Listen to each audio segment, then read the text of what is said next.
na may desire na magpagamit sa Panginoon at magpatuloy sa Lord. Pero ngayon, natutuwa po kami. Praise God for the new souls na nandito po. Palakpakan natin ng Lord. Natutuwa po kami for the new families. Taas nga ang kamay ng mga bagong pamilya po na nandito sa Lord. Sige po, palakpakan natin ang Panginoon. Sa mga bagong leaders, amen. Palakpakan naman natin ng Diyos. Sa mga bagong Bible study, sumigaw ng hallelujah! Hallelujah! At sa bawat isa sa atin na merong bagong encounter sa Lord. This celebration, amen, is for all of us. Amen. Sabi mo sa katabi mo, dahil umuo ka sa Panginoon. Dahil umuo ka sa Panginoon. Amen? At alam niyo po ba, hindi pa tapos ang Diyos. Amen. Because this day, the Lord is telling all of us, maging handa ka for the new things. Amen. Maging handa ka sa mga bago. Amen. Bagong darating sa buhay mo. Praise God. And we are always excited. Alam niyo po ba, kahit po kami ay nasa bundok ng Tralala sa South Cotabato, kami po ay nakasubaybay ni Pastor Jezreel. Alam niyo po, sa bawat events, kami ay mga taga-subaybay, taga-follow, taga-like, wala pang YouTube hindi pa makapag-subscribe, ano? But we are always declaring and praying for the victory Amen. ng bawat gawain. At nakikita namin yung mga milestone yun. Alam niyo po, kami ay nakikigalak. Nakikiisa.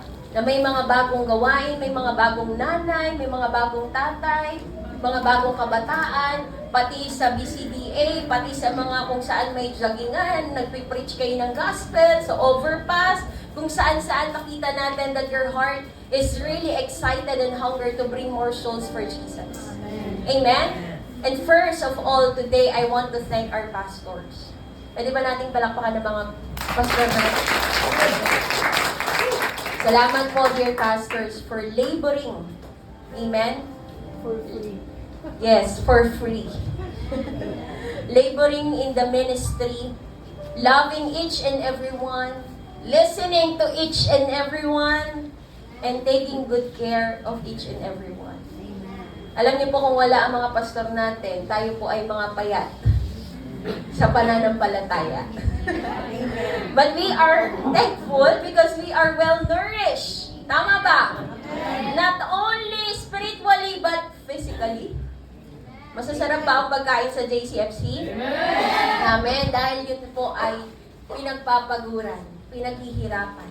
Amen. And this event will not be possible without them. Amen. And we also would like to thank our leaders. Palakpakan naman uli natin sila. Siyempre, kung ang mga pastor inaalagaan ng bawat isa, sinong mag-aalaga sa mga pastor? Amen? And I would like to thank our leaders because you are taking good care of them. Amen? Their welfare, naaalala nyo kapag birthday nila. Amen? Naaalala nyo kapag may problema din sila sa panalangin, pinapanalangin nyo po sila. Para po sila'y maging malakas sa bawat pagsubok. Kasi kung mahina ang leader natin, hindi po natin alam kung saan ang direksyon ng ating simbahan. Amen? And we need our pastors to be strong. Physically, spiritually, emotionally, at nandito po tayo para patuloy silang makapag-lead. Tama po ba? Are we in for the next 500 years? Grabe, 500 years. Sino kasama namin in the next 500 years? Siyempre kasama na eternity doon. Wala bang sasama sa amin sa langit? Amen? Sumigaw ng hallelujah! Amen. At salamat po sa mga members. Lalo na sa ating mga bago na kasama ngayon. Alam niyo po, it is our greatest privilege to welcome you in this community. Kasi grinab niyo yung opportunity na i-welcome si Jesus sa buhay mo. At alam niyo po, hindi po kayo nagkamali ng pinuntahan. Sabi mo nga sa katabi mo, hindi ka nagkamali. Amen? Dahil naniniwala ako, today, your life is about to change. Kasi nag-decide ka palang pumunta sa event na ito, meron ng word si Lord para sa'yo. Wow. Meron na siyang salita para sa'yo. Meron na siyang revelations para sa'yo. And even your blessings are already being prepared right now. Amen. Kaya paglabas mo dito, sasalubungin mo na lang yan. Amen. Tatanggapin mo na lang yan. Aangkinin mo na lang yan. Why? Because it is God. Amen? You are not just worshiping a somebody. You are worshiping the King of Kings. Amen. The Lord of Lords. Kaya nga sabi ng awit natin, there is no name above every other name. Amen. Just the name of Jesus. Bakit? Kasi si Jesus, siya ang may-ari ng lahat. Amen. Siya ang may-ari ng lahat ng bagay. Kaya kahit hindi mo akalain na mga bagay na imposible, God can give it to you. Amen. Akalain niyo bang ikakasal si Brother Binky at saka si Sister Rita? Just right on time for this celebration. Bakit? Kasi yung 8 means infinity and beyond. Tama, kung sa love pa, kami ni Pastor Jezreel, ang aming mansari, nung kami ay mga labidabs pa, 8 din. That is why it is very significant to us. 8 means eternity. Wala yung katapusan. Amen? Kaya sabihin mo sa katabi mo, walang katapusan ng pagmamahal ng Diyos. Sabihin mo sa nasa likod mo, walang katapusan ng pagpapala ng Diyos. Amen? Walang katapusan ang pagpapagaling ng Diyos. Walang katapusan ang pagmamahal niya. Ganoon kabuti ang Panginoon. Kaya nga ngayon na umapa ka sa lugar na ito, you know, it is a very special day. It's for you. Hindi sa katabi mo, hindi sa kapamilya mo. Para to sa'yo.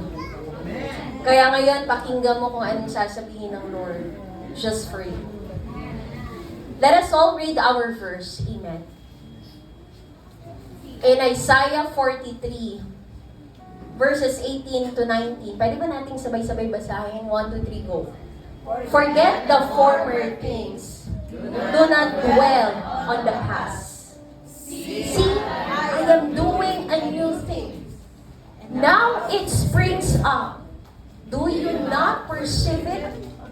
I am making a way in the wilderness and streams in the wasteland. Let us all pray. Holy Spirit, we welcome you in this place. You are the author of this celebration. You are the reason why we are all rejoicing right now in faith. Speak to our hearts, O God. Yes, God. We know, Lord, may ginagawa kang kakaiba. May binabago ka. May inaayos ka. Yes. May inihahanda ka. And we all want to see it. We want to see it with our own eyes. And we want to hear it from our own ears. So today, Father, open our hearts, our minds, our soul, Yes. and our spirit to receive it from you. Yes. We welcome you. Speak, Lord. Your servants are listening. Amen. In the name of Jesus, we pray. Amen and amen. The title of my message today is Let Go and Let God. Amen. New things, Great great joy. Bago natin makuha ang mga bagong bagay, may mga bagay tayong dapat alisin. At may mga bagay tayong dapat ipamahala sa Panginoon. Amen. Para yung mga bagong bagay ngayon magdulot sa atin ng totoong kagalakan. Amen. Amen po ba? And there are only 2 principles na gusto ko pong ibahagi sa inyo na kailangan yung tanggapin ng buong puso. Ready na po ba kayo? Amen. Dahil kung gusto nyong umayos ang buhay nyo despite of the inflation, amen? Despite of the wars, despite of the challenges ng ating mga buhay, may mga bagay tayong dapat gawin. Amen. Hindi lang dapat gawin ng Diyos, kundi dapat gawin mo. Amen. Tama? Sabi mo sa katabi mo, dapat gawin mo. Sabi mo sa katabi mo, ikaw ang gagawa. Ikaw ang gagawa. Amen? Hindi ang Diyos. Ang Diyos, ibibigay niya lang sa iyo, pero dapat may gagawin ka. Amen. So the first principle in order for you to receive new things from God is this. Number 1, let go. Anong sabi doon? Forget the former things. Do not dwell on the past. Amen. Marami siguro dito ang nakabaon pa sa nakaraan. Amen. Sabi mo sa katabi mo, ikaw ba yun? Hindi pa nakaka-move on. Nasa dark place pa. Naiwan pa. Pero isang pastor po nag-preach sa amin. Sabi niya, bakit daw ganito yung mga Kristiyano? Nag-church. Tuwan-tuwa lang po kasi gusto ko i-share sa inyo. Pero paglabas ng church, naiwan si Jesus. No? Kaya pala, pag kala natin bagong buhay na, hindi eh. Hindi pala nila kasama si Lord. Bakit? Iniwan si Lord sa church. Pag nasa church lang kasama si Lord. Tama po ba? Pero hindi. Hindi si God ang dapat mong i-let go. Amen? May mga bagay tayo sa ating nakaraan na dapat nating iwanan. Kasi pag di mo iniwanan yan, that past can define you. That past can limit you. And that past can distract you. Amen. Yung mga sakit, mga pait, tama? Hello, may kausap ba ako? Amen. Yung past na yun, madilim yun eh.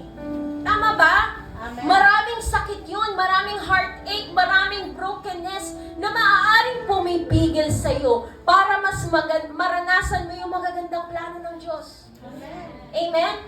At ang gusto ng Diyos, iwanan mo yun. Amen. Kasi pag wala kang iniiwan, hindi ka madadala ng Diyos sa bagong bagay, Amen. sa bagong buhay, sa bagong tagumpay Amen. na gusto niya sa buhay mo. That is why letting go, although mahirap, tama? Amen. Parang relationship problem lang, no? Letting go. If we are to recognize this, we have to be bold and courageous. Amen? Maaaring yung past mo may have shaped you, but it doesn't have the right to define your future. Amen. Wala siyang karapatan na i-define kung sino ka ngayon at kung ano ang pupuntahan mo. Hindi dahil bakit yung background ng family mo. Hindi dahil broken ka doon. Hindi dahil yung nakaraan mo hindi maganda. May mga past experiences ka na hanggang ngayon dala-dala mo. Kailangan mong i-let go yan sa Panginoon. Amen. Kailangan mo i-surrender yan sa Lord. Tapos mo yung katabi mo, surrender mo na yan kapatid. Ang bigat niyan. Ang bigat niyan, hindi ko alam kung ilang kilo yan. Oh, mahal na ang bigas, pero yung sa'yo mas mahal. Ang bigat eh. No? Hindi ko alam kung ilang kilo yung dala-dala mo. Tama po ba? Baka pag kinilo kayo, magaan kayo, pero yung kilo nyo, ang bigat. Oo. Meron ka palang, tawag dito, invisible na bagahe na dala-dala. Amen? So you have to let go. Can we shout, let go? Let go. Isa pa, let go. Let go. What are those things that you need to let go? Number 1, let go of past failures. Amen. Hello? Iwanan mo na yung mga... Alam niyo, ang hirap kasi sabihin na... Magaling sabihin. Oo, madaling sabihin, no? Parang hindi naman ako nagtagumpay sa buhay. Parang lagi na lang akong talunan. Nag-apply naman ako, baba pa rin ang sahod. Diba? Para saan ka ba bumabangon? Nescafe, sabi ng Nescafe, amen. Para saan ka ba bumabangon? Amen? Para magtagumpay. But to be honest, lahat tayo, hindi lahat matagumpay. Hindi lahat nagtatagumpay agad. Alam ko, at some point, meron tayong journey, maraming palpak. Tama? Sinong umaamin ng taas ang kamay? Sino bumagsak dito nung high school? Nung elementary? O, tingnan nyo, ayaw na umawin. O, may 7, taas kamay. Naka-experience ng 7. Ayaw nila magtaas sa 7, 6. Nakakahiya yung 6. Sige, para sa mga college, may 3! Taas ang kamay! Woo! I'm so proud. Meron din ako niyan, isa. business management. Amen? Hallelujah. Ibig sabihin, at some point, may mga bagsak tayo. Bumabagsak talaga tayo. Nagkakamali tayo. Hindi lahat ng decision mo tama. Amen? Pag bumili ka ng itlog, hindi lahat yun perfect. Minsan may baog, merong hindi maganda, may amoy, buko. Baog. Iba yung inisip ko. Ilonggo, sorry po. So, ano tayo, multilingual dito? Okay lang po ba? Yulafus? Okay, may Tiboli, may Ilonggo, may Tagalog, may English. Amen. But to be honest, ang mga regrets po sa ating buhay, pwede tayong pigilan. Na sabi mo, hindi ko na kaya yan. Kasi nagawa ko na yan, hindi naman ako umasenso dyan eh. Hindi na ako magtatagumpay kasi sabi ng nanay ko, mahirap lang talaga kami. Mahirap lang talaga kami. Tama po ba? Amen? Nagkamali ako. Meron ba tayong mga nasaktang tao dati? Taas ang kamay ng meron. Kasi may nasabi ka. Diba? Meron ba ditong mga nag-aklas balutan yung napagalitan ng nanay tapos Oo. Napagalitan ng nanay, alis na ako dito sa bahay na to. Tapos umalis siya, tapos nakalimutan niya, wala pala siyang pera. Balik siya. Dito na lang ako kasi wala akong pagkain. Tama ba? So, ibig sabihin, may mga mali tayong desisyon, may mga kasalanan, may mga opportunity na hindi natin napagtagumpayan. May mga business na sinimulan, bumagsak. May mga experiences, opportunities tayo na sinubukan pero hindi talaga nag-materialize. Amen? That is why minsan, yung mga bagay na yon, pinipigilan tayong makita yung magagandang bagay na nais ng Lord sa atin. Amen? And there is one person in the Bible who is also like us. Remember Peter? Ilang beses dininay si Jesus? 3 times. Diba? Sabi niya, hindi ko na i-deny. Pero after that, few minutes lang, he denied Jesus 3 times. Amen? Pero, si Jesus Christ, sinabi din kay Peter, binigyan din siya ng pag-asa for restoration. 3 times din siyang tinanong, do you love me? Do you love me? Do you love me? 3 times para i-restore at sabihin ng Lord, anak, oo, nagkamali ka. Oo, pinagkanulo mo ako. Oo, dininay mo ako. Pero hindi ibig sabihin hindi gaganda ang buhay mo. Amen. Hindi ibig sabihin na yung nagawa mo dating mali, mali ka na lagi. No, you can choose to be right now. Amen. You can choose to surrender your guilt. You can choose to embrace the forgiveness of God. Amen? And start again. Praise God. Just learn the lesson of the past. Amen. Hello? Amen. But do not repeat the shame Yes. of that past. Amen. Pwedeng matuto. Pero kung may lesson na, huwag mo na ulitin yung kahihiyan. Ang sakit niya, may mga inutangan tayo in the past. Ayun yung mahirap, no? Let go of the... Huwag naman po, alalahanin niyo na may mga inutangan niyo. Amen! But this is a declaration. Sabi ng Lord, you should no longer be imprisoned by what you did. The truth is, you can be free to walk again. Amen po ba? Amen. Kaya kung feeling mo parang talunan ka, tingnan mo nga yung katabi, mukha bang talunan, parang talunan. Hindi. O nanghihina, parang iniisip niya, hindi na siya magtatagumpay, hindi na siya magta-top 1, mag-high honors, mag-honors, hindi na a-ascenso, hindi na o-okay yung business, kasi minsan nang nabigo. You know, the Lord is telling you, let go of that past failures. Amen. Nagkakamali tayo, pero the Lord can forgive us. Yes. Thank you, Lord. And He can give a fresh start Yes. for all of us. Amen? Amen. So, let go of past failures. Pangalawa, na dapat nile-let go. Let go of past victories. Pwede ba nating sabay-sabay sigaw? Let go of past victories. Alam niyo po ba na ang tagumpay natin dati, amen, hindi pwedeng maging daan para pigilan naman tayo magtagumpay sa future.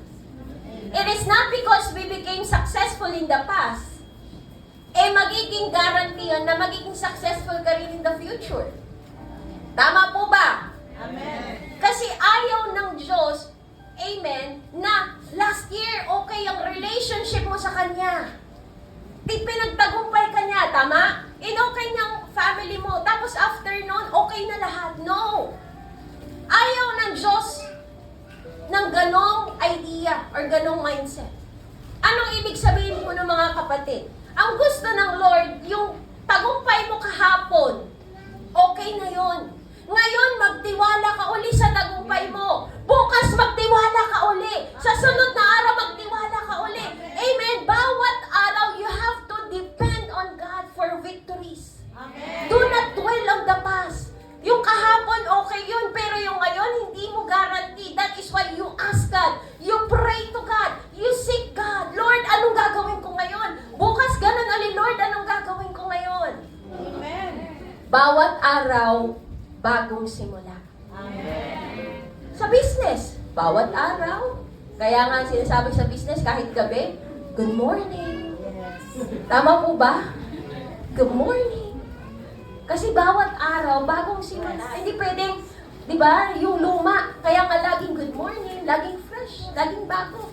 Tama po ba? Amen. So ayaw ng Lord na araw, na isang araw ka lang mag-celebrate ng victory mo. Yes, may past blessings, but do not idolize them. Amen? Alam niyo ba ganito yung mga Israelites? Kilala niyo mga Israelites? Isa sa mga pinakapasaway ng mga tao. Amen? Pero mahal ng Diyos. Ganon din ata sa JCFC. Amen? Maraming mga pasaway, pero mahal kayo ni Lord. Tama ba? Amen? Nung unang panahon, amen, reklamador ang mga Israelites. 40 days, dumaan sila, umalis sila ng Egypt. 40 days. 40 years. Amen, in the wilderness. Amen? Anong kinain nila? Mana and quail. Kung sa atin pa, tinapay at saka karne. Dati kasi yun lang yung menu. Tinapay at karne. Ngayon lang nauso yung iba-ibang luto. Pero dati, mana and quail, mana and quail. Hindi nila yung pinaghihirapan. Saan galing yung mana and quail? Sa langit. Bumabagsak lang yun. Pinipick up lang nila. Okay. Okay. Breakfast. Okay na Lord. Okay. Lunch, dinner. Kinukuha lang nila. Wala silang ginagawa. Ganun kabuti ang Panginoon. Tama po ba? Pero dumating ang panahon, nagreklamo. Lord, lagi na lang tinapay. Lagi na lang karne. Ganon din po ba kayo? Lagi na lang tuyo. Lagi na lang munggo pag Friday. Tama? Ganon pa rin ba munggo pag Friday? Amen. Friday, munggo. Amen. Araw-araw itlog. O, hindi natin mawawala yan. Tama po ba? Minsan kung ano yung kinakain natin, ba yan, Lord? Nagre-reklamo tayo. Amen? Kahapon may kinainan ako, lechon, Lord. Amen? Anong gusto ng Panginoon? He wants us to expect every day. Amen? Pinapakain ka na nga. So you should be thankful. Amen. Meron pang ibang account sa Joshua chapter 6. Yung Panginoon, tapos na sila sa wilderness, papunta na sila sa promised land. So punta na sila. In Joshua chapter 6, nanalo sila sa lahat ng kalaban nila. Amen. Sino dito na nanalo sa laban ng buhay? Taas ang kamay. Amen. Praise God sa life ninyo. Ngayon, nanalo sila in Joshua chapter 6. But in Joshua chapter 7, natalo sila sa AI. Di ba may AI na sa Bible? Kala nyo ngayon lang may AI, ah? AI talaga. Natalo sila sa AI. Bakit? Sa Joshua chapter 6, nag-pray, nag-fast. Humingi ng tulong kay Lord. Nanalo sa mga kalaban, sa mga giants. Come another enemy, AI. Hindi nag-pray. Hindi nagtanong. Ano nangyari? Nagkumpiyansa. Nanalo naman kami kahapon. Sigurado, bukas mananalo kami. Ano nangyari? Natalo. Bakit? mayroon isang tao na warrior nila na nagtago ng isang pinagbabawal na plunder. Ibig sabihin ng kinuha nila dun sa napanalunan na pinagbawal ng Lord. So there was a sin. So ano ibig sabihin? Hindi guarantee na nanalo ka kahapon. Panalo ka ngayon. Amen? Every day. Sabi mo nga sa katabi mo, every day, igsuon. O, igsuon na tuloy yung tawag ko sa inyo. Mga igsuon, mga kapatid, amen? Every day, pray. Every day, ask God. Every day, seek God for the knowledge, the wisdom, the understanding. Stay humble. Lord, anong gagawin ko? Stay teachable, Lord. Paano ba to? Ito yung situation. Anong gagawin ko? Amen? Avoid saying, kaya na ni Lord yan. Nagawa na ni Lord yan. Oo nga, ganun nga. Kaya nga ng Lord. But we have to depend on Him. Amen. And you need to ask Him. Sabi nga, Matthew 7:7, ask, and you shall receive. Yes. Seek, and you shall, Find. and knock. And the door will And the door will open. Andiyan eh. Pwede mo na hingin, pwede mo na hanapin, pwede mo nang kunin, but you have to do something. Amen. That is to depend on God. Yes. Amen? Yes. Pwede mong sabihin, Lord, thank you for what you have done yesterday. But today, I'm ready for what's next. Amen. Are you ready for today? Yes. Are you ready for what's next? Amen. So, let go of past victory. Sa mga estudyante, hindi dahil pumasa na kayo, hindi na kayo mag-aaral. Pwede ba yun? Pumasa ako ngayon, bukas din ako mag-aaral. Pasado na ako buong semester. Hindi pwede yun. Every day, kailangan nag-aaral kasi every day, may exam. Ganon din sa atin.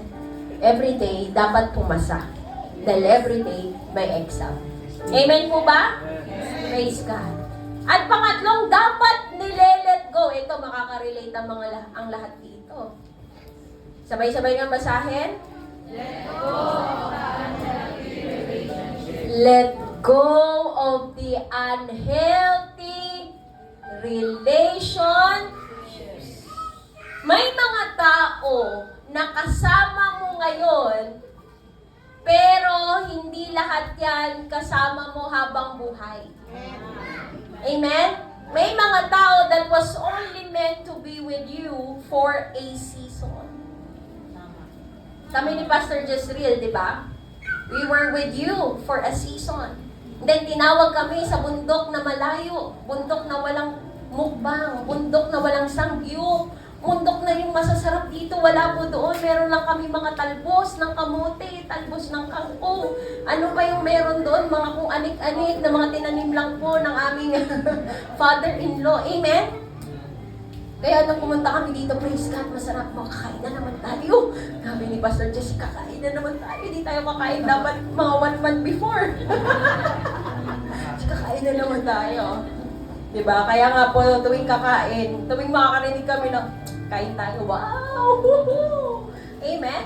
Kasi for a season, tama? So we were with you for a season, yet God pulled us out from Manila, going to the far side, no, sa South Cotabato. At alam niyo kung saan kami dinala ng Lord, sa mga tribo, sa Tiboli. Mga tribal people. So ang miniministeran natin doon, mga taong walang-wala. Kahit ano. Amen? Hirap na hirap. Kaya kung feeling mo, hirap na hirap ka na, tingnan mo yung katabi mo. Tingnan mo yung katabi mo, sabi mo, naka-makeup ka pa nga eh. Ganyan ba yung hirap na hirap? Naka-lipstick? Tama, naka-ayos. Sabi mo, sa katabi mo, nakabili ka nga ng t-shirt. Nasasabi mo, wala talaga akong pera. Hirap na hirap talaga ang Panginoon. Amen. Kung hirap na hirap po kayo, alalahanin niyo sa lugar namin, may mas hirap pa sa inyo. Amen. Alam niyo, pag tinatanong namin sila, sabi nila, sabi namin, mga ye, mga ma. Kasi ang ye doon is nanay. Pag ma is mga tatay. So, ang tawag namin ye and ma. Yan yung kanilang term sa Tiboli. So, sabi nila, mga ye, mga ma. Ano yung prayer request nyo? Alam niyo, prayer request nila, simple lang. Kape. At ang kape sa kanila, kafe. Taray. Kafe. Kaya kafe. Sabi niya, kafe, pastora, kafe. At bugas. Kasi ang bigas sa kanila, bugas. Sabi niya, kafe at bugas. Every time mag-prayer item kami, every time mag-pray, kasi they just live every day. Kape, bugas, kape, bugas. Tapos tanim lang ng tanim ng kamote, yun lang. Minsan wala silang pinakain. No, talagang kamote lang.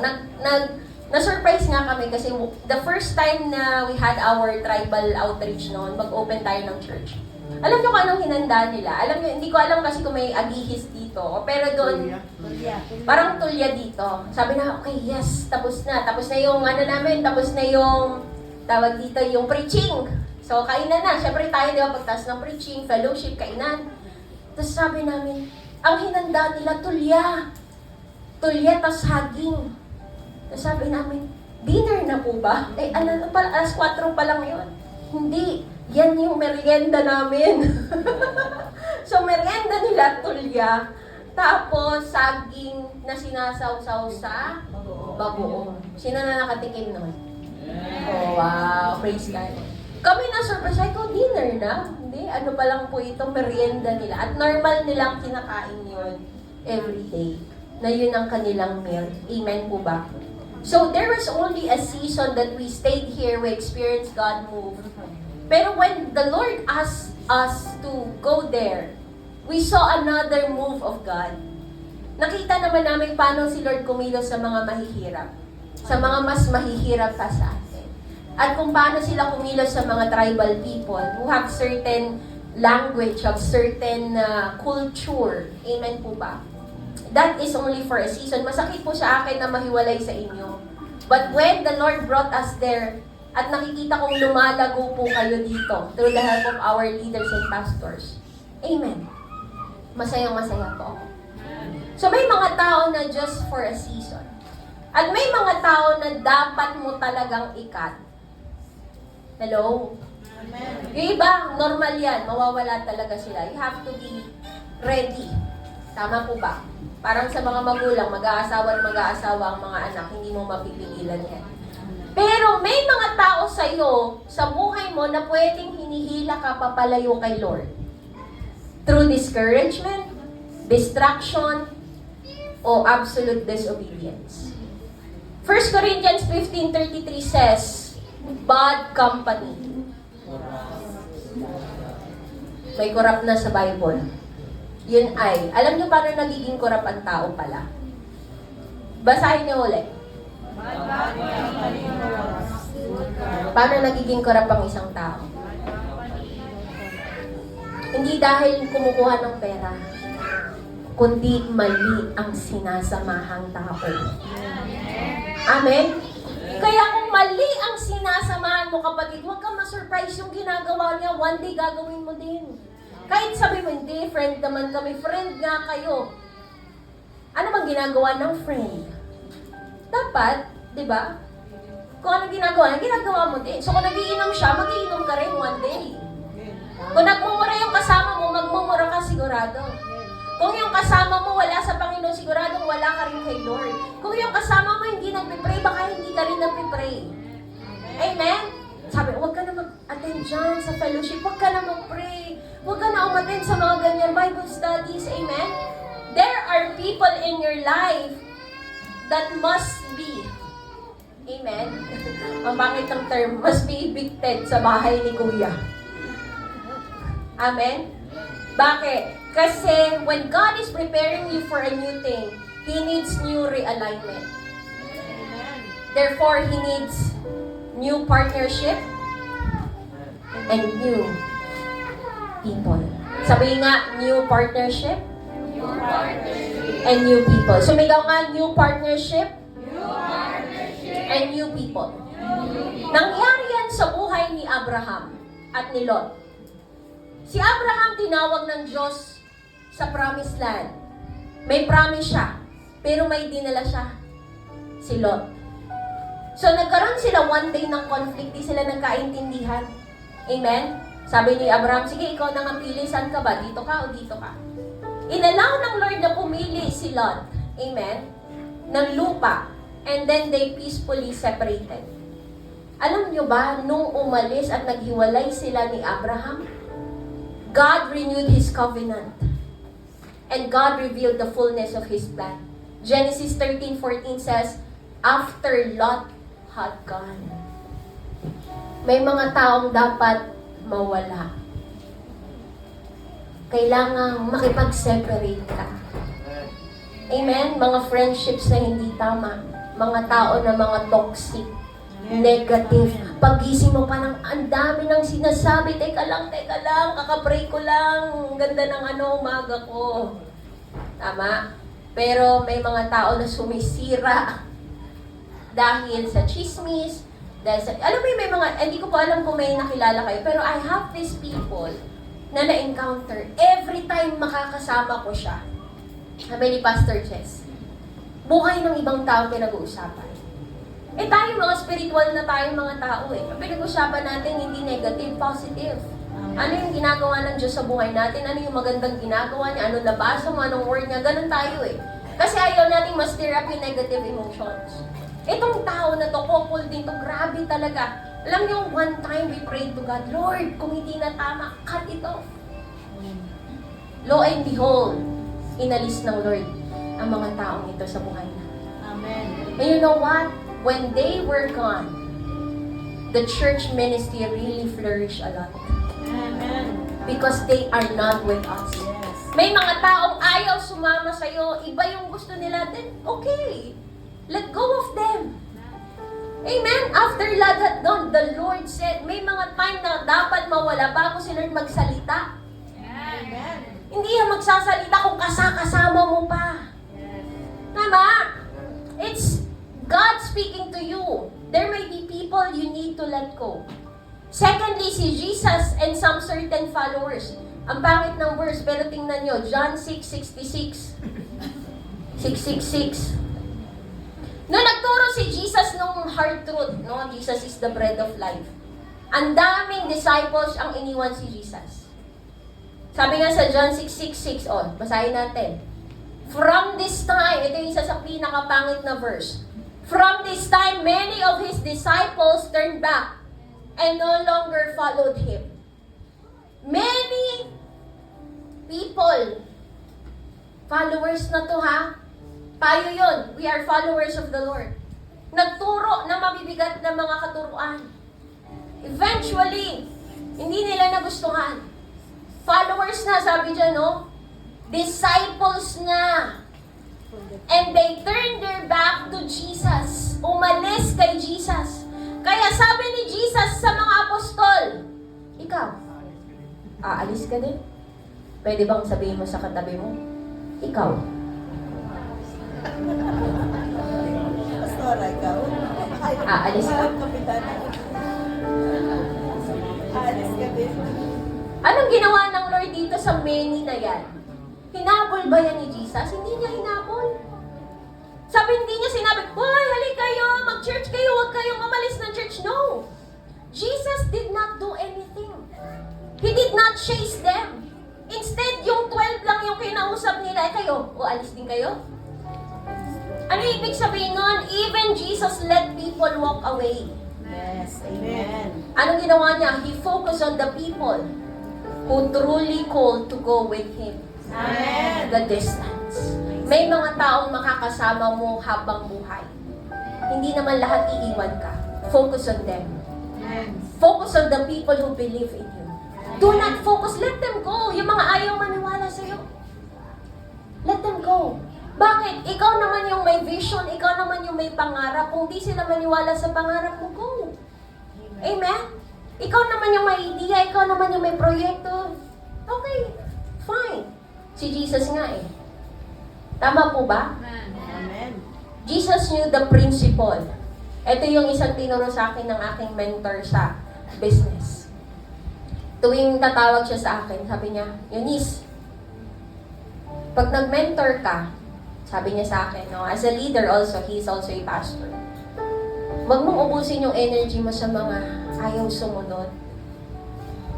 Ibuhos mo yung energy mo sa mga gustong sumunod. Amen. Praise God. Bakit? Kasi pag yun ay na-empower mo yung mga gustong sumunod, mas lalago. Mas magiging matagumpay. Yung mga ayaw, hayaan mo lang sila. Sumunod na lang sila kung kailan nila gusto. At least yung iba, nauuna. Kaya nga the principle goes says in the Bible, may mga nauunang nahubuli. At may mga nahuhuling nauuna. Pwede kang mauna kung susunod ka sa Panginoon. Amen. At pipiliin mo siya. Praise God. Amen? Paul and Barnabas. Paul and Barnabas, oh. Anong ginawa nila? Nag-disagree sila kasi sabi ni Barnabas, Paul, sama naman natin si John Mark. May John Mark ba dito? Pasensya na kung may John Mark, ha? Sabi ni si John Mark, ayaw ni Paul. Bakit? Kasi inabandon sila ni John Mark dati. Sabi ni Paul, hindi ko na gustong isama yan. Inabandon na ako niya. Nag-disagree sila.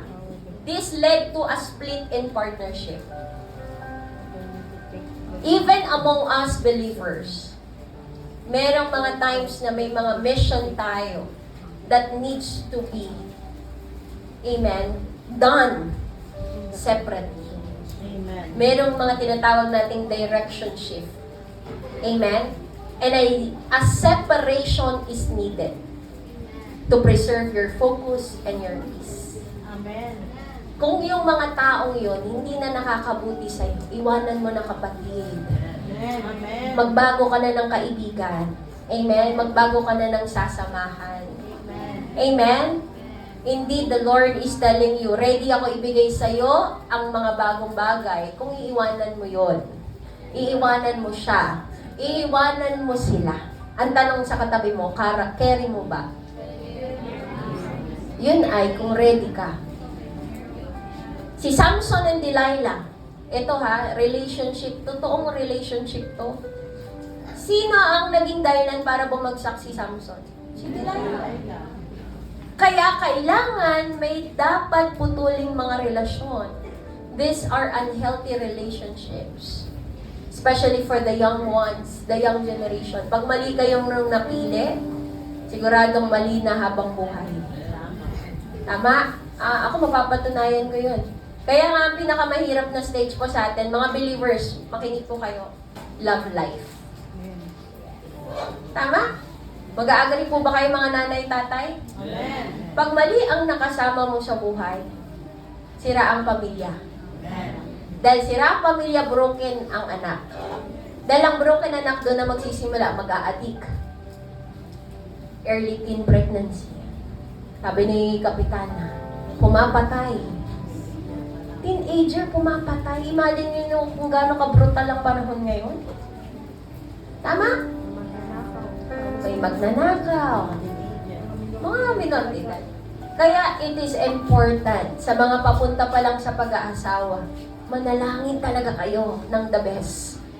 100%, 110, 200, 300%, hallelujah Lord, na yung mapapangasawa ko, amen, ay ipinadala mo. Amen. Okay? Ulitin ko. Ipinadala mo. Amen. Hindi mo hinanap. Pinadala. Parang katulad kay Pastor Jess, pinackage galing sa Lake Cebu papuntang Taguig. Shinip, Shopee, Lazada, JNT. Sabi ko, Lord, ang tagal naman. Saan ba galing yung makakasama ko? Hindi ko alam, hindi pala taga-church, no? Galing pa sa bundok. Amen? Kaya the term that I want to use sa mga young people, ipapadala ng Lord yan Amen. in His perfect time. Amen. Hindi mo dapat hanapin. Amen. Alam na ni Lord, nakaprepare na yung package mo. Seal, deal. Ang ganda pa niya para pag in-unbox mo, wow! Tama po ba? Sa mga nag-oo kasi marami kayong Shopee. Tama! Pwede ko idagdag dyan, let go of your many, many orders. Amen? Tama po ba? But hear me on this. Are there relationships na hinihingi ng Lord, i-release mo na yung kapatid? Trust God to provide for the right people in your next season. Amen. Naniniwala ako in your next season, kasi 8 na po tayo. The next season would be very great. And you need the right people. Yes. In the name of Jesus. Amen. So the first principle you need to do, let go. Sabihin nga ulit, let go. Ano yung let go? Past failures, past victories, at unhealthy relationships. And now you are ready. The last principle, the second one is this. Isigaw nga natin lahat. Let God! Sumigaw ng malakas! Let God! Sabi ng Lord, see? Iniwan mo na lahat ng yan. Now I am doing a new thing. It springs up. Nakikita mo ba? Mayroong umuusbong. I am making a way in the wilderness and streams in the wasteland. Ano yung tatlong bagay na gagawin ng Lord? Because you let go. What are the new things that God is preparing for you, church? Sumigaw ng hallelujah. Number one is this. God is giving you new purpose. Wow. Praise God. Pag binasa nyo at inaral nyo ang Isaiah 43, pag binalikan nyo po yung verse natin, 14 to 17, babasahin ko. This is what the Lord says, your Redeemer, the Holy One of Israel. For your sake, I will send to Babylon and bring down as fugitive all the Babylonians in the ships in which they took pride. I am the Lord, your Holy One. Pwede bang sabihin nyo, you are the Lord, the Holy One. Israel's Creator, your King. Anong sinasabi ng Lord dito? Yung mga Israelite, nung sinulat niya yung Isaiah 43, bago niya pinangako yung bagong bagay, alam niyo po ba? Alipin sila. Kung alipin ka, maniniwala ka ba ng bagong bagay? Sino dito nakapagtrabaho sa sino dito ay nakapagtrabaho sa ibang bahay? Naglaba, nagluto, kaya namasukan, tama po ba? Anong tawag sa'yo? No? Katulong, kasambahan. Tama po ba? Sa Egypt, nung time na yon, ang term nila slavery. Alila. Amen? Alila ka. But the Lord is telling you, right now, kapatid, because you let go of the past, you are no longer captive. You are no longer captive. Amen? Pinalaya ka na ng Panginoon. Amen. At dahil pinalaya ka na sa mga maling tao, sa mga past failures, sa mga past victories mo, then you will see, may bagong purpose yung buhay mo. Amen? Sumigaw nga ng hallelujah. He is giving you new purpose to live. Hindi ka na nakadepende sa tao. Nakadepende ka na sa Panginoon. Galatians 5:1 says, it is for freedom that Christ has set us free. Stand firm and do not let yourselves be burdened again by a yoke of slavery. Huwag ka nang magpaalila. Amen? Mga magulang, hindi kayo ang alila ng inyong mga anak. Kayo ang leader. Kayo dapat ang masunod sa mga tahanan nyo. Kung pupunta kayo ng simbahan, dapat lahat pupunta ng simbahan. Why? Because we believe that only in the church, these kids will realize who God is. Amen. Amen? Kailangan malaya ka. Sino dito ang gustong malaya? O sinong gustong makakulong pa rin? Ano bang masarap? Nakabisita na kayo sa kulungan. Tama po, may kulungan tayo dito. Amen? Pag nakakulong ka, anong nagagawa mo? Wala. Tama po ba? At pag nakakulong ka, parang wala ka ng pag-asa. That is why the Lord is telling you, JCFC, this year, you're gonna experience freedom. Amen. Is it prophetic? Yes. Amen? You're gonna have new purpose. Bakit may JCFC sa Panam? Bakit may JCFC sa Taguig? You ask God, Lord, what is our purpose? Why you allowed us to stand as an organization in this community? Hindi lang basta-basta tayo simbahan. Lahat tayo simbahan. Amen? Hindi lang yung building. Pag wala ka ba sa building, di ka na church ka pa rin. Amen? Because the church in the Bible is ecclesia.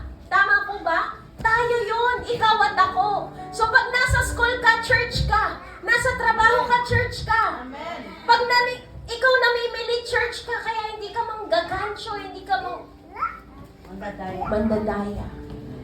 Namili nga kami nung isang araw, tumawag kami Pastor Jezreel. Sabi namin, na close na lahat ng baboy, close na lahat ng manok. Ganun pala dito, sabi ni, isa na lang may tinda, isda. Sabi ni Auntie, wala na kayo maabutan dito. Ano na, alas 4 na uli yung bukas niyo. Sabi namin, grabe, paano sila bibenta? Close agad. Hindi siya na lang, si Lola na lang.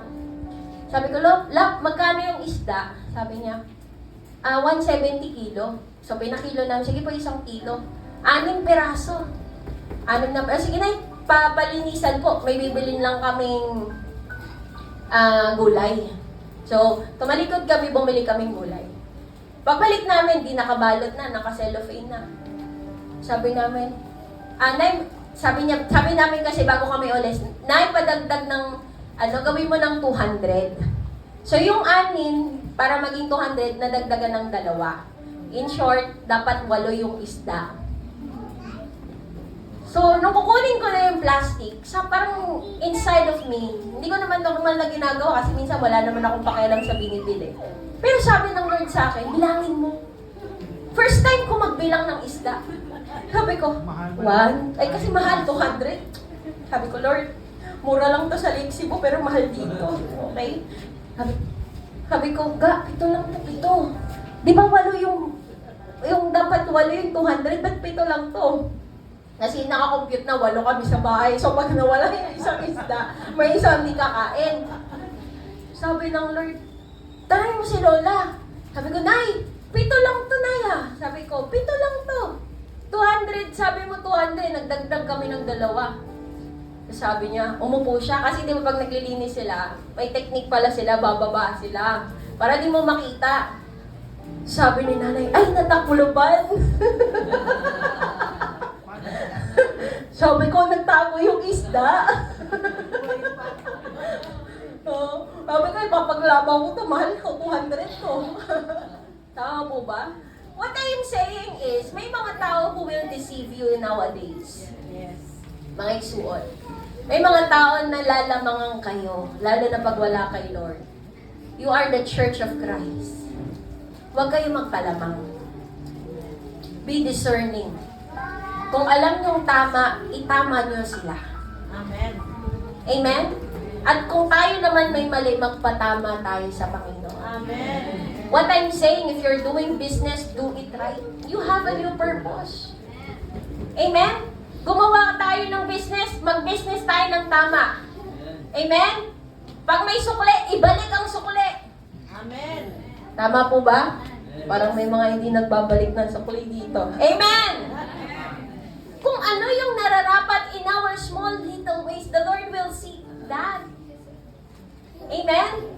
Kaya mga kapatid, believe God is giving you new purpose. Tingnan mo nga yung kapatid mo na katabi mo ngayon. Anong purpose niyan kaya? Ano kayang gagawin niya that will make impact in this generation? Amen? God is your Redeemer. He is the Holy One of Israel and you are destined for freedom. Amen. Kaya wag ka na magpa-apekto sa nakaraan. Sasabihin mo, hindi, I have a new purpose. May purpose ako bakit may Bible study sa lugar na ito. Amen. May purpose bakit mayroong Bible study sa bahay ko. Sino pa mga walang Bible study dito sa bahay nila? Taas ang kamay. Magbubukas na dapat yan. You know, bahay-bahay po tayo. Hindi natin alam kung kailan mag-hit yung another pandemic. It has to be done in our houses. Family altars must need to be intensified right now. Ginagawa nyo dapat yan kahit walang pastor. Kayong mga pamilya, may Bible study kayo sa bahay ninyo. You have to acknowledge God as the center of your family. Amen. Just as our church says, Jesus, the center of our faith church. New purpose. Sabi mo sa katabi. New purpose. Are you ready to receive that? Yes. Pangalawa, anong bagong ibibigay ng Lord sa'yo? Second is new direction. Sino dito nagtatanong saan na siya papunta? Lord, what's next? Nag-attend ako ng church. Leader na ako.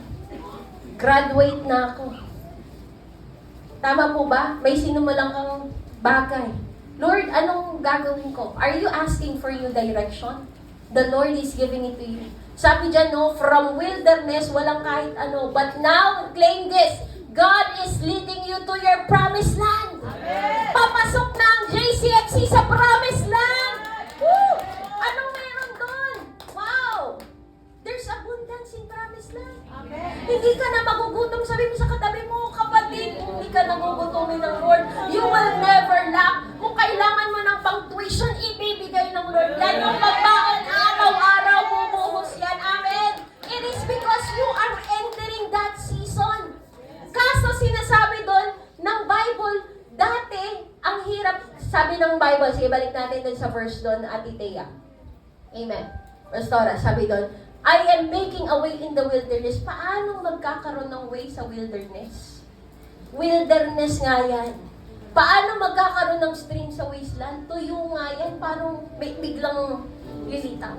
Ganito po yan mga isuon. The Lord is creating you a new direction. Amen. Alam mo yung parang humarap ka dito, sana Lord, pag tinignan mo parang wala ng next. Yung mga doors sarado. But you know, God can make a way Amen. when there seems to be no way. Kaya niyang gumawa ng direksyon na kahit sino hindi makita. At parang alakala nila dead end na yan. But God can chart a new course for you that no one else sees. Ikaw lang makakakita. Kaya haharapin mo yun. Huwag kang matakot. Pag sinabi ng Lord, sige, kaya mo yan. Sige, puntahan mo yan. Push. Pray until something happens. Amen? God is creating a new path you thought was never possible. Amen? Ang Diyos kasi, siya rin ang gumawa ng mapa. Tama? Amen. So pag tinignan mo yung mapa, parang wala nang daan, wala na Lord. But you know what? Because God is a holy God, God can create a new map for you. Amen. Praise God. Sino dito yung parang mapa nila, parang tapos na? I'm telling you, God is creating a new map for you. Amen? You may not see the full road, but God is ready to take you to your new step. Amen. He is creating new connection. Sino dito kailangan ng mga bagong connection? Yes. Amen. Alam niyo po, hindi tayo mabubuhay ng walang connection. Yes. Thank you for UBAS. Amen? Ugnayang barangay at Simbahan. simbahan. Connection. Wala naman talagang separation. Dapat. Tao lang tayo lahat. Yes. Amen. We have to work together to make our lives better. And if God will be the center of that, amen? Sino makakatalo dun?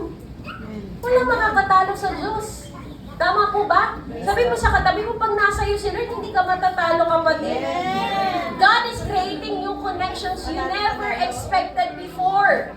Mga divine relationships, mga divine doors, mga partnership na hindi mo inakala na si Lord mismo ang magpo-position, mga tamang tao sa tamang panahon. Amen. At kapatid, sinasabi ko to sa inyo, kasi papunta ka na. Wow. Praise God. Papasok Thank na you, kayo. Lord. Amen. He even create a new highway. He can create a new highway. Ano bang itsura ng highway? Highway. Anong ibig sabihin nun? Pwede kang idaan ng Lord sa mataas na minsan hindi mo inakala. Amen. Kaya kang itaas. Kaya kang iangat. Amen? Kayang ibigay ng Lord yan. New direction. Amen. New places, new movement, new clarity in your calling. If you're confused, God is the way maker. He's a miracle worker. Amen? He can make it. He's the way maker that we are living and praying for. Amen. And lastly, new open doors. Sino excited? Yes. Streams in the wasteland. Tinanong ko si Lord eh. I'm praying before I stand here. Kaya ko, Lord, ano yung streams in the wasteland? Ang sabi ng Lord, It's life and abundance. Wow. Amen. Abundance. Amen. Where it seemed impossible. Alam niyo si Elijah? Sabi ni Lord kay Elijah, 1 Kings 17, 2-6. Sige, basahin natin. Sabi ni Yahweh kay Elias, umalis ka rito, magtago ka sa batis ng Karit sa silangan ng Jordan. May inom mo ang tubig sa batis at may inutusan akong mga uwak. Kaya yun sabi niya, may umuwak na dumating. Okay, hindi yun physical po na maghahatid sa iyo ng pagkain. So sinunod ni Elias, sinabi ni Yahweh, lumakad siya na nirahan sa batis ng Karit. Sa silangan ng Jordan, umaga't hapon, may mga uwak na nagdadala sa kanya ng pagkain at sa batis naman siya umiinom. I declare na maraming uwak na ipapadala si Lord sa inyo. Mga taong may daladalang pagpapala sa inyo. Kakatok ng pinto, i-deliver right in front of you. You will not believe it, but it happened to us. Hindi nga lang pagkain, pampers ang dala sa amin. Sabi namin, Lord, wala nang pampers si Timmy, Lord. Wala nang pampers, Lord. Last pampers na to, Panginoon. Wala rin kami pambili. Amen? May kumatok. You know? Anong dala? Pampers.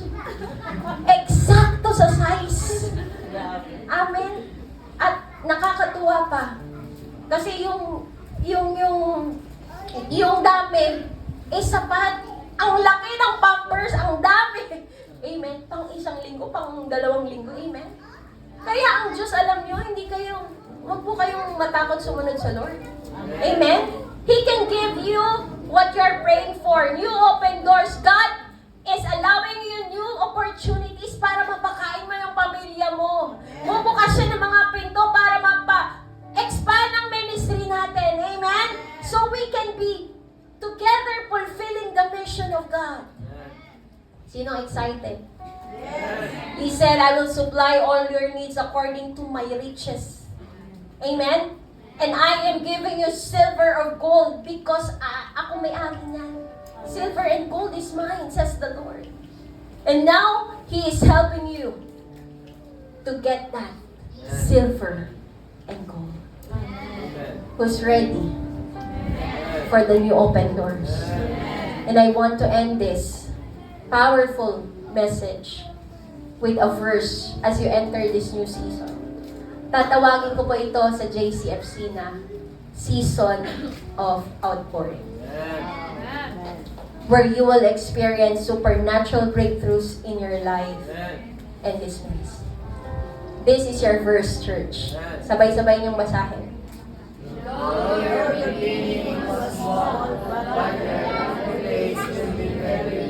Amen.